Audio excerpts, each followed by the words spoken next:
everybody. Welcome back to Shannon's Lumber Industry Update. This is episode 56, and today we're going to talk about a lot of stuff. I've got some feedback on stretching your boards a little further from last episode. I'm going to talk about seasonality in the lumber business. We're going to discuss the different varieties of hickory, or is it pecan? Talk a little bit more about drying boards, some wood movement stuff, some fishing tips, and finally kind of round it out with some a weird topic, kind of woods we maybe didn't know about, but we probably see every day. So as always, I want to say thank you to my patrons who are continually sending in good questions for the show, who continue to support the show. Greatly appreciate you all. If you are interested in being greatly appreciated, well, there's lots of ways to do that. But if you want to do that in reference to this show, go to patreon.com/lumberupdate and you can support the show. $1, $50, doesn't matter. It's all appreciated. So let's look a little bit at some industry news. I've talked in the past about the Toxic Substance Control Act, or TSCA Title VI, and that is basically replacing the CARB and CARB2 regulations that limit the amount of formaldehyde in our engineered products. Well, this is a U.S. regulation. Canada is now coming online with their own EPA regulation that's going to be kicking into effect in January of 2023. It basically mimics the TSCA Title VI. So now all of the plywood, all of the MDF, all the engineered woods that are coming into as well as out of Canada need to apply or need to comply with the same TSCA Title VI requirements. This has actually been an issue as we've been shipping material across the border or receiving material into the country, both from Canada, but also from Europe. And those regulations, those parts per millions, have to be met. So now North America will essentially all be on the same standard. We should get a lot more consistency in the products because there's a lot of material made in Canada and a lot of material made in the US, and they kind of cross mix in the market on a daily basis. So look for that consistency starting January of 2023. So a little bit of feedback on the last episode when I talked about how can we stretch our boards further. And Michael wrote in and he brought up a really good point that I talked about planning a little bit more in kind of limiting the waste when you're buying material. He brings up the point that says sometimes you don't have that option and you have to alter your design in order to match the material you have.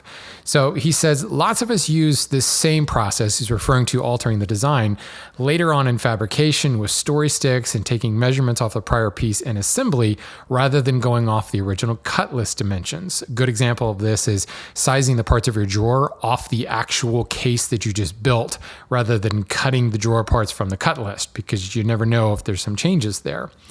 By moving that little bit of flex back into the design process, we can adjust the design to fit the available material.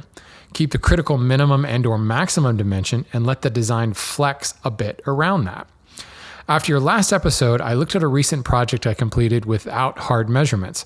I calculated the fixed cut list required with the preliminary dimensions from my early sketches. It would have needed 20% more boards and produced several times more off-cut waste than the version I built. My original build of that project ended up as a nice classic ratio and less than 4% different in size than my original sketches, but with a lot less waste. This, Michael, is a fantastic point on how we can stretch our boards further. Certainly planning and buying smartly, but also when you go to the lumber yard and you know you're looking for 7-inch wide boards and you cannot find them, it's not the end of the world. In other words, don't scale up and go to 8-inch or 9-inch boards and end up with more waste. But if you can find 6-inch boards, go back and look at your design. What would that really do if you reduced that 7-inch board to a 6-inch board? How much would that really affect the design? In the end, would anyone even notice? And if you're keeping their proportions the same, as Michael's just showed us, less than 4% different in the total size, but with substantial less waste. So very good point. I run into this a lot where people are desperately trying to find a certain size and they can't find 12-inch material, whatever, but we have 11.25 and they're like, oh, no, I got to have at least 12-inch. Well, why? What would happen? And really, in general, we call this term value engineering. Value engineering really is looking for ways to to save a little bit of cash. If that crown molding needs to be 9¼ inches, well, what if it was 8 inches? It would be substantially cheaper, and would anyone notice in the finished product? Here, certainly we're looking to save money by wasting less, but also it's amazing the changes. And this happens when you screw up too. Like if you accidentally chip out a board really dramatically and you have to plane a little bit more off that edge, and you end up reducing your panel, say, by 1/8 of an inch less than what your cut list is.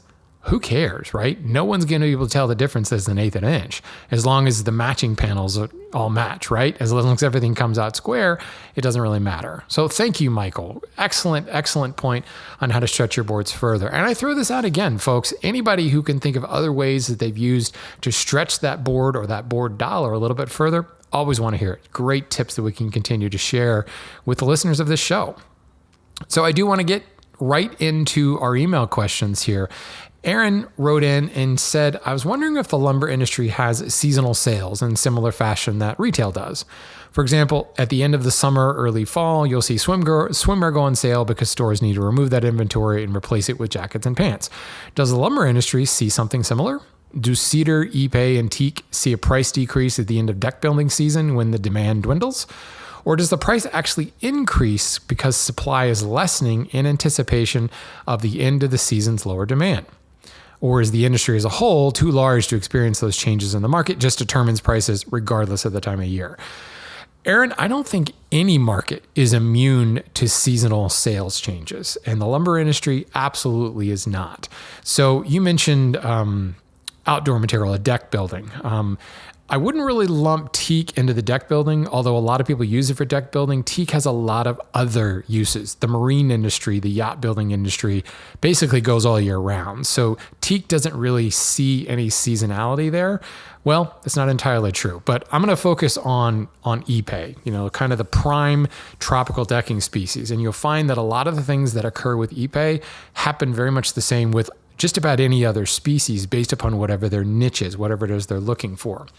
So ipe is a ridiculously hard tropical wood, primarily used for decking. It comes out of Brazil. It's grown all across Brazil. Brazil is a huge country, but Brazil is also prone to rainy seasons, monsoons, which can really shut down the supply chain. So since it's a deck wood, it's heavily sought after during the winter months and the early spring months because people want to build their deck, finish their deck, refinish their deck before they actually use it, right? You will see some continued boom in sales throughout the summer. That's really more of the DIY market. And a lot of times it's smaller orders, people doing repairs to a deck rather than building an entire deck. For the most part, we want to have our deck done when the heat of summer comes around so we can enjoy our deck. Second of all, building a deck in the middle of summer is just terrible. It's not to say that people don't do it, but the lion's share of the sales are ahead of the summer months. So decking season to a lumber yard is really February to about Memorial Day. And in many instances where contractors are building the decks, there are certain communities that don't allow construction, deck building falling into that, after Memorial Day. Vacation communities, beach communities where there's a huge rental season, there's a huge amount of people using their houses and they don't want the sound of circular saws and hammering and screw guns and all that stuff. So many local municipalities will actually ban that type of work after Memorial Day through the summer season. Well, that seriously puts a kibosh on the sale of deck materials. So huge amounts of sales in February to about the end of May. It starts to dwindle in June, July, August. After Labor Day in September, things start to increase again because those construction halts now are released and people are going back in and doing additional work. Now, the deck sales are not quite as high. They go up a little bit, but what really starts to climb at that point is things like siding and shingles, where people are doing repairs and restorations after the summer season. And, they've been hanging out at their beach house and they go, I really don't like the look of that siding. They're staring at it all day long. And that's when they decide to restore it. Or really in late October, the siding stuff takes off because hurricane season ends up and a lot of times there's damage to be repaired. While that's happening, there's kind of, as a byproduct, decking material is still being sold because people are thinking, well, while you're doing the work on the siding, let's go ahead and redo the deck or let's add on to the deck or something like that. So you'll see a slight increase in decking sales from early fall up until about middle of November, and then it drops dramatically as we go into the holiday season, and there's just really not a lot of decking going on at all. Now, for many, many years, the decking season specific with Ipe was entirely controlled by the monsoon. And the monsoon would hit, and there was just no way to get lumber out of the forest. The roads turned to mud, trucks would sink in the mud, they would fall over, they just couldn't do it. So all shipping stopped. So what the sawmills started doing is quickly getting everything sawn into boards and getting it to port before the monsoon hit and shipping it as soon as possible. So decking season, as far as sales here in the US, hasn't quite kicked in, but the importers and the distribution yards are flush with Ipe, and more coming in every single day. There's many times in December and January when we can receive 27 shipping containers in one day. And then like 3 days later, 19 more come in, and we're just trying to find places to stick Ipe because we have to buy all of our Ipe for the entire decking season at the same time. We have to get it all in at the same time because once the rainy season hits in the summer, nothing moves. So during the high demand in like February to May, there's nothing inbound, and you got to hope that everything you're going to sell, you already have on the ground, you already have in stock. So because of that limit, because of that monsoon restriction on the supply chain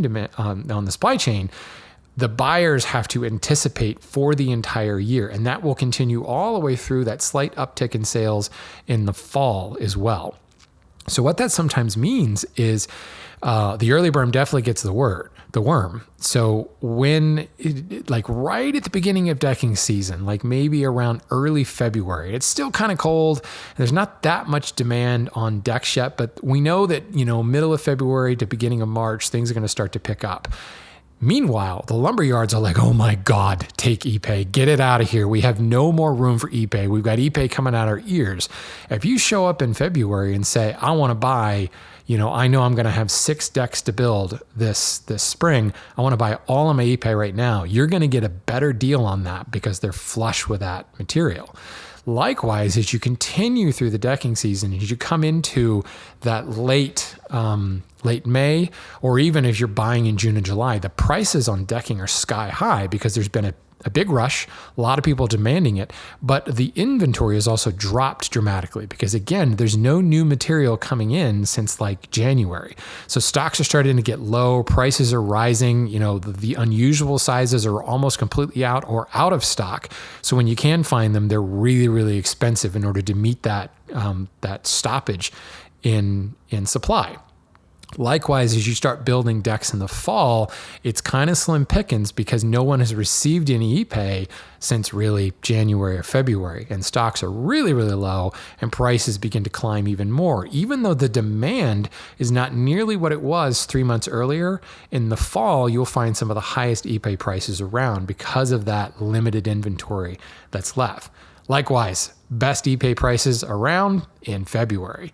Now, some of this has changed, and it's not universal, but the large distribution yards have figured out ways to continue to buy Ipe all year round. I brought up earlier that Brazil is a huge country, and it's grown all across, Ipe rather, is grown all across the country. Well, while monsoon is happening in the south of Brazil, they're still shipping out of the north of Brazil.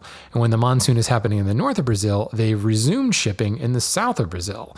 So if you're buying from a bunch of different suppliers, which, any lacy and CITES and sustainable buyer should be doing that anyway, when you're cut off from one area of Brazil, you can still start bringing it in. And this has started to expand the replenishment stocks. We're still getting inundated with Ipe in January, but as things start to run low in June or in July, we can get new stock coming in. So that's kind of helped to even out the price of Ipe so we don't get that big spike in pricing. Because face it, Ipe is expensive already, and it goes up constantly. It went up 33% actually prior to COVID. And then of course, COVID drove it up even a little bit more. And we don't expect it to really drop again because just there's so much in the way of regulation.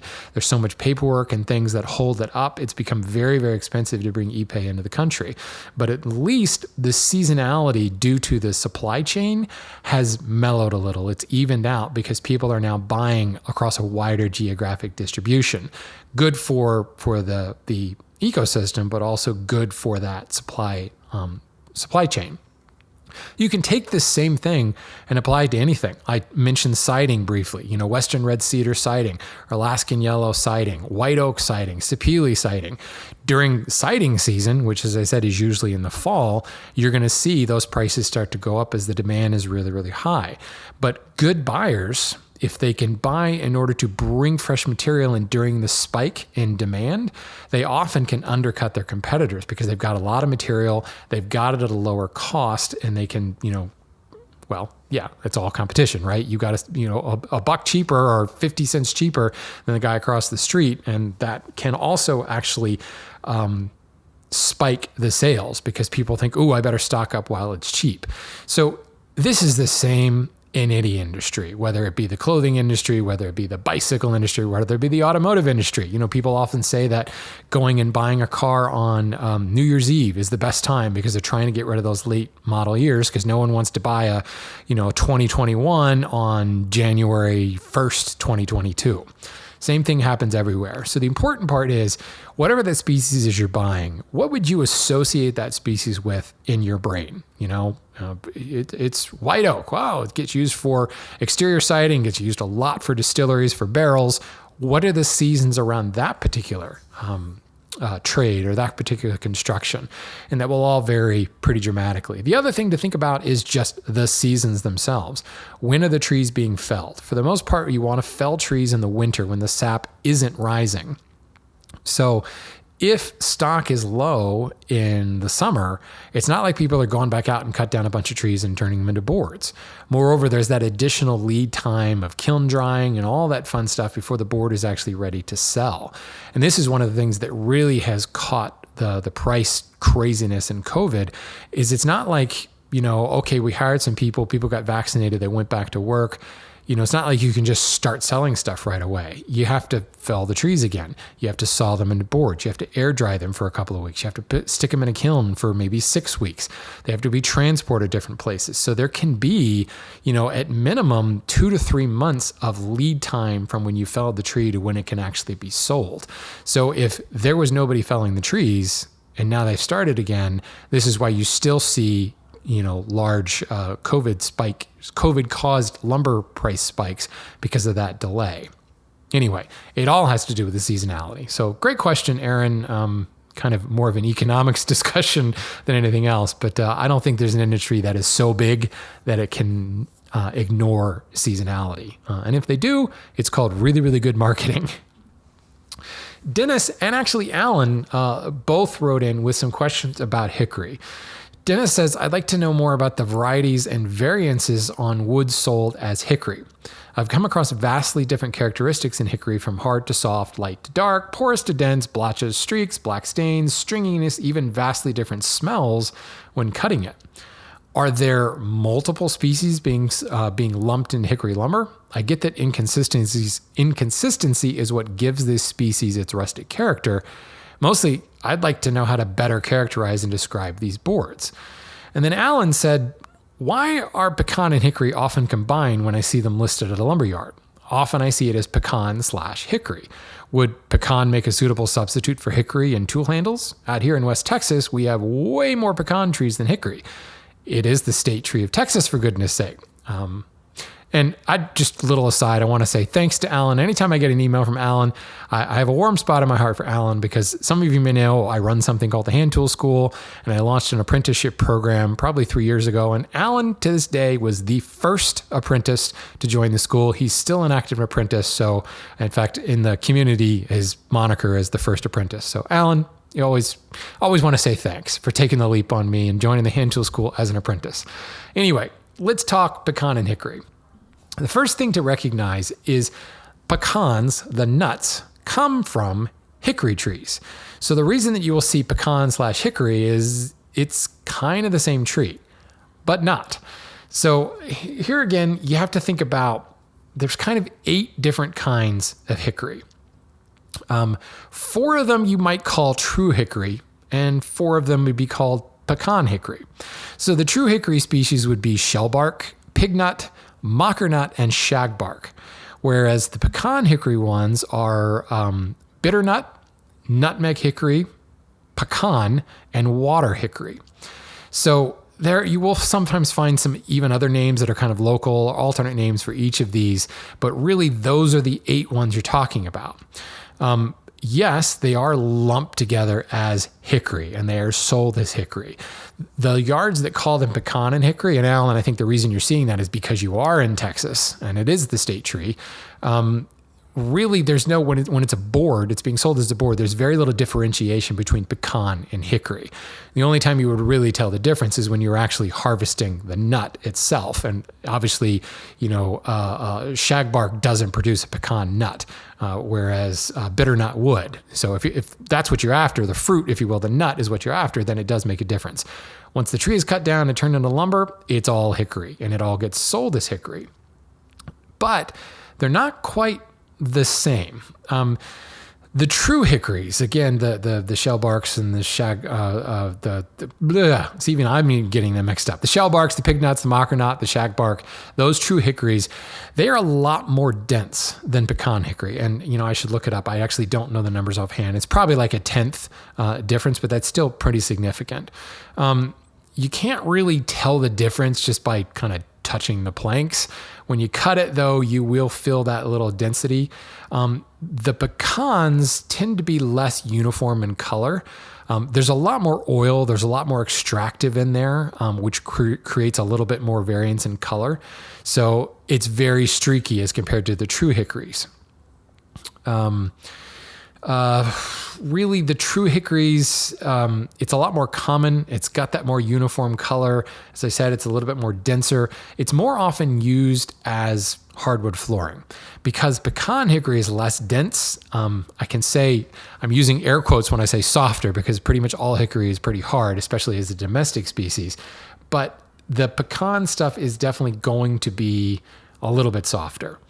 When you're buying hardwood flooring, most hardwood floors are using the true hickory stuff because of that higher density, because of the less variance in color.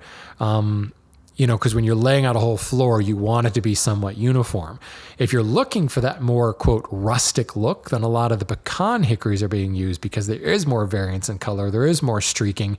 You'll also find that they just have twistier grain because they're grown for the nut, remember? So they're grown in do you still call it an orchard? It's an orchard when you're growing fruit trees. I guess technically the nut is still the fruit, right? It's an orchard, a pecan orchard? I guess that sounds right. I don't honestly know. But think of orchards being grown for the fruit. You want them to branch out quickly because when they branch, they will flower. They will form the nuts, or in an apple orchard, the apples or the peaches, etc. If it's a big, long, straight trunk, that would be great for lumber. There's a lot of nutrients being lost, being sucked up by that trunk, not going out to the extremities, producing the fruit. In an orchard, you've got shorter trees that branch very quickly and often in order to produce more fruit or more nuts. So just think about that. The pecan hickory in and of itself is going to be crazier grain, a lot more crotch figure, a lot of knots from all the branching that's going on. When pecan hickory is cut into boards, you generally will find the sizes are narrow and shorter because, again, that pecan tree is grown for the fruit. Whereas true hickory, well, that's grown for lumber. So the straighter and longer the bowl we can get, you're going to find somewhat straighter grain material. Hickory is still pretty branchy in its very nature, unless you are specifically growing a hickory plantation and really actively pruning in order to get that straight grain tree. And you got to really actively do it because it does want to branch quickly. So I really could sum this up in like 30 seconds instead of this long rambling diatribe, but pecan hickory is a little bit softer, less dense, much variation in color, and certainly smaller sizes in the specification.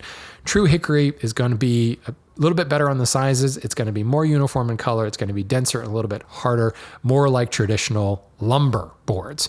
And for the most part, that's what you're going to find in your flooring boards. Great question, guys.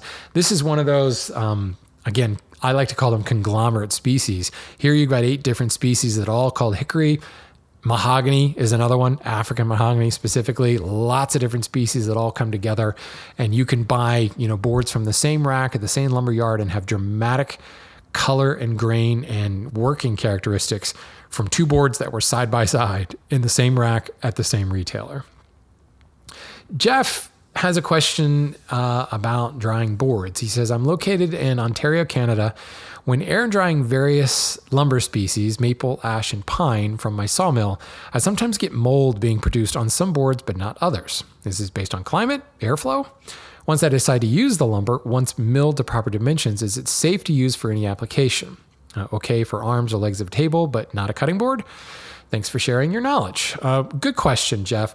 Mold in general is due to lack of airflow when you are drying the boards. The reason you may see it on some rather than others is, just the 3 you listed, maple, ash, and pine, are dramatically different in their structural makeup. Pine, obviously very resinous. It's a softwood, so it doesn't have the pore structure, but the high amounts of resin in that pine is going to trap a lot of moisture and it can release it differently. Ash is a large pored ring porous wood that's going to dry with a lot less gooey center than pine. Maple, holy crap. I mean, it is so sweet, sugary sweet, especially hard maple. That's where maple syrup comes from.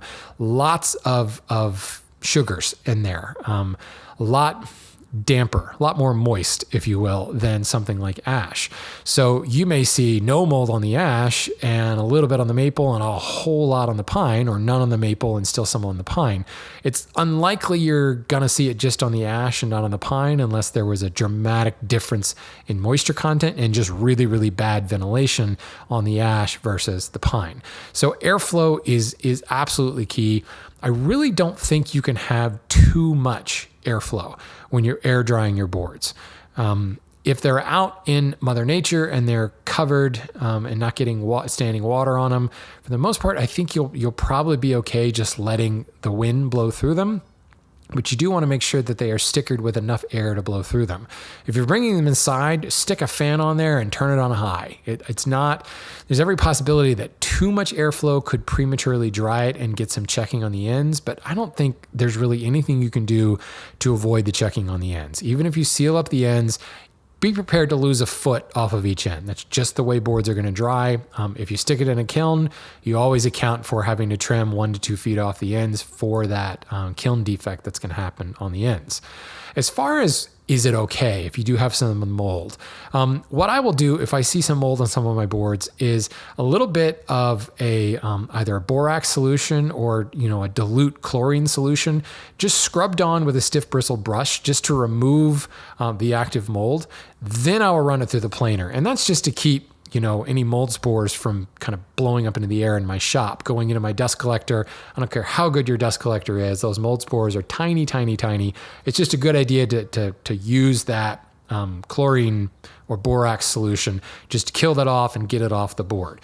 Once you're planing it though, the mold isn't going into more than surface deep. So once you've actually planed it off and you've got fresh, clean wood, you really don't need to worry about how you're using it downstream. Whether it's for a cutting board or for table legs or whatever. I don't think that should be a concern, especially if you've taken the time to remove it with borax or chlorine type solution. Thanks for the question, Jeff. Michael has a question about wood movement while actually building. He says, after listening to your series on wood movement, I'm making that wood moves get over it mental shift. So thank you for that. I have a follow-up question, however. How do you deal with wood movement while building the project? I would assume that just as you build furniture with wood movement in mind, you should plan out your build process with wood movement in mind as well. Keeping some excess thickness and width on the board seems prudent and is something I already do, but I'm thinking that perhaps one should only mill up as much lumber as you can join together that day. Any other tips? So, Michael, I agree with you on that last point.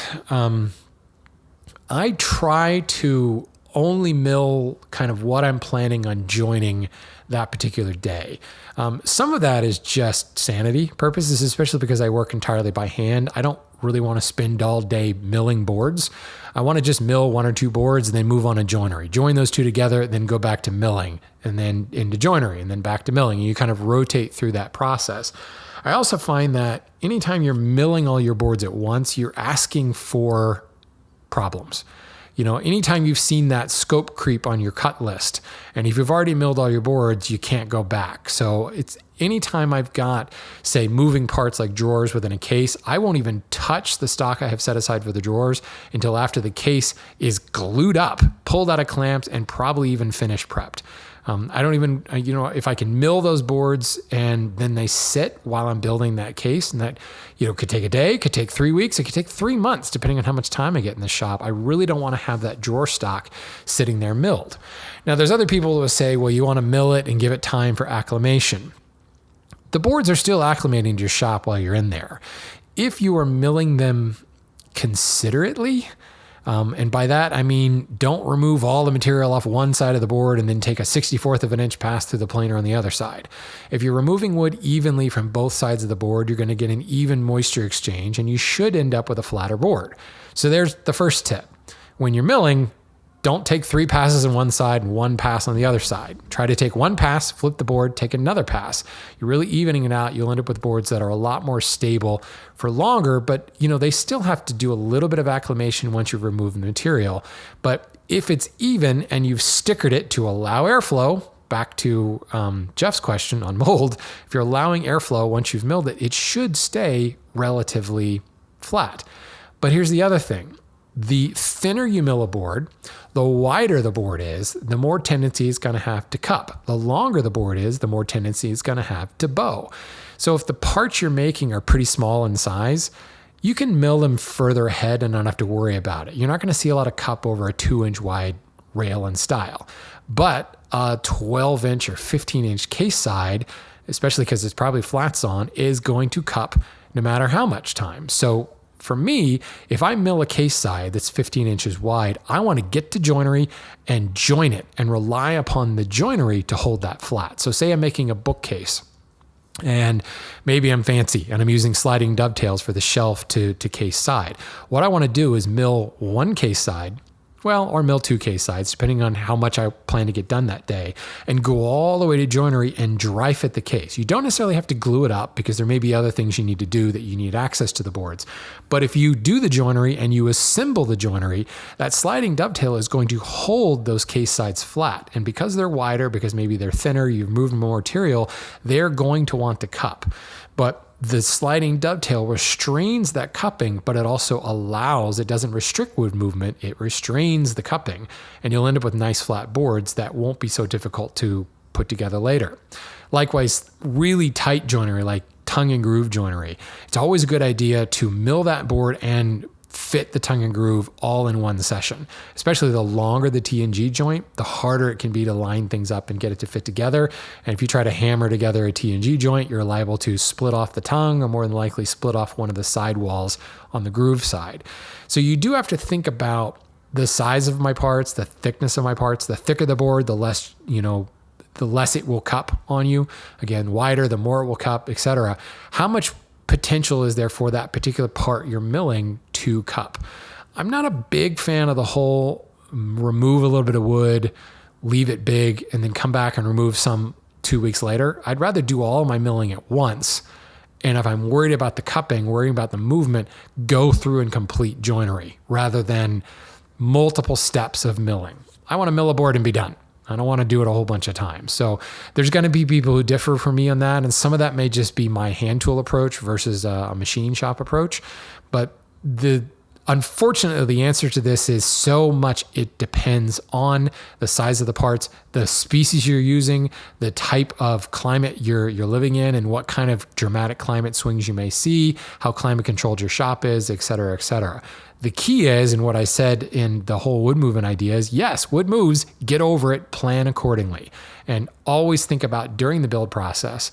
And for me, I try to restrict my milling to as close to joinery as possible.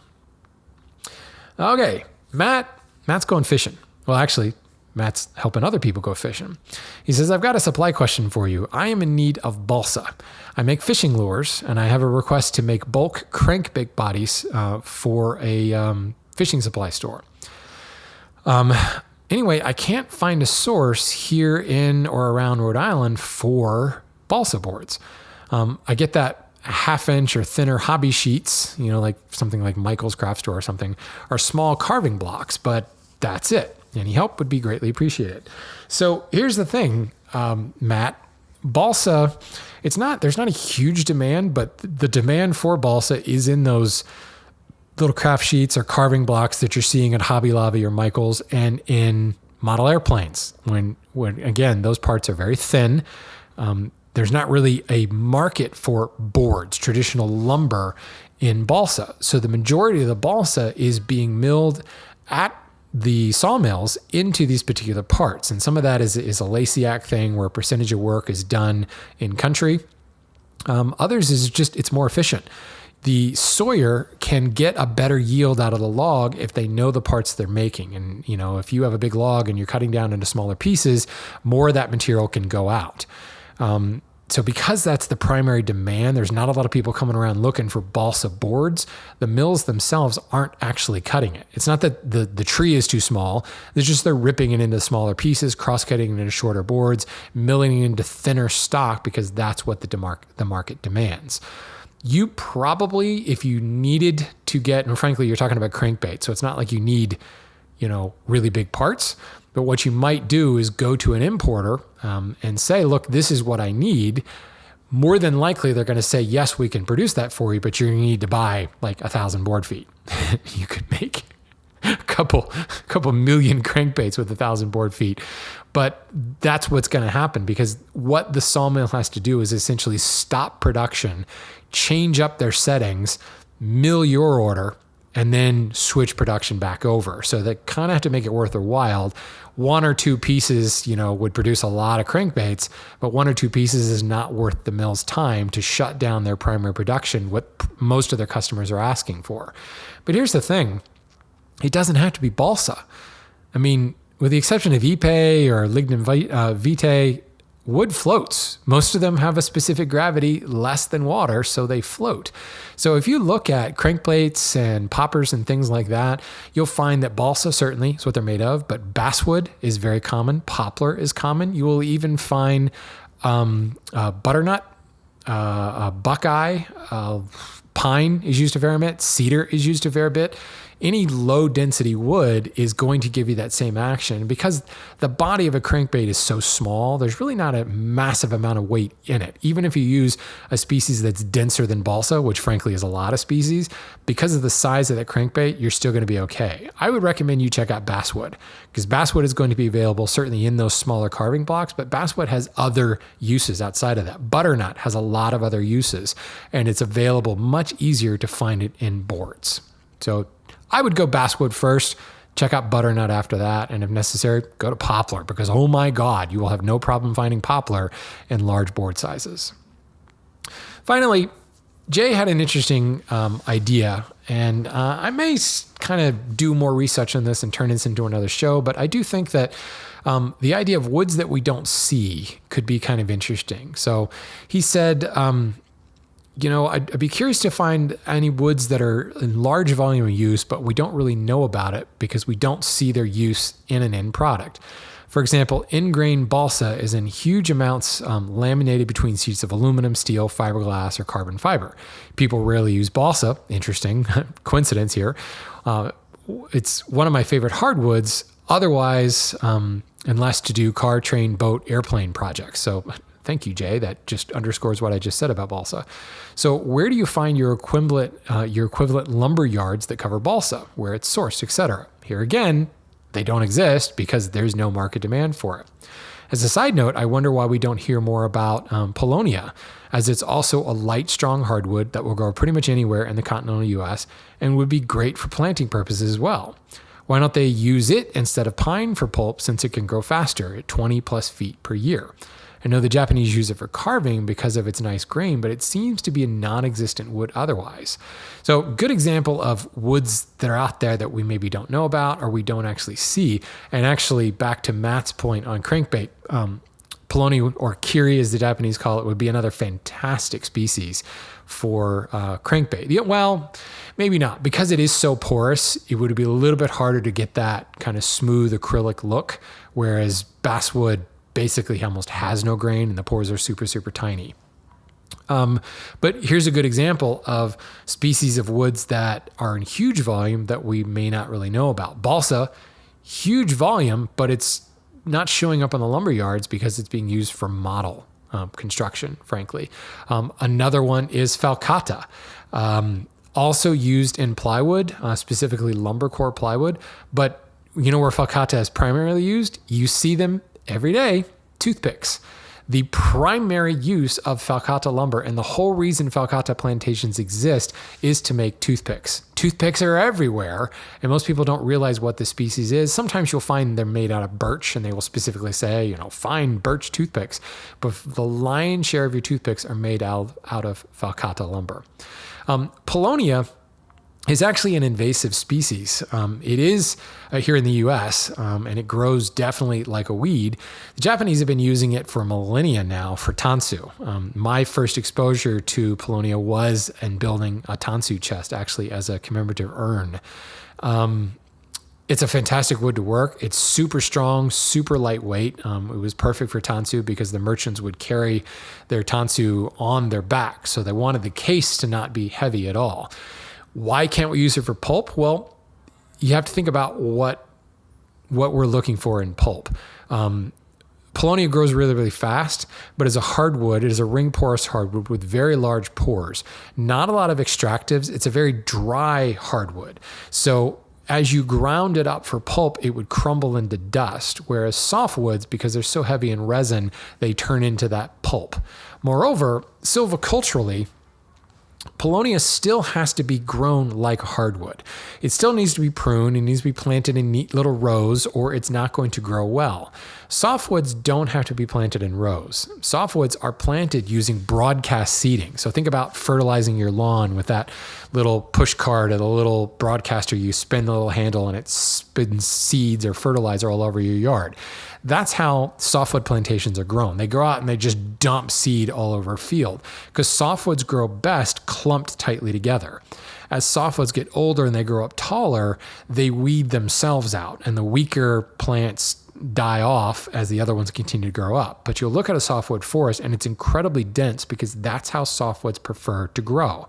There's also great ecological reasons for that because an earlier, shorter, like 2, 3, 4-year-old softwoods are great habitats for small birds, for ground squirrels, chipmunks, things like that. So it's actually really great for the ecosystem.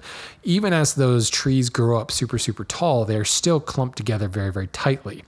It's also why softwoods are clear cut. The best way to harvest softwoods is by clear cutting them.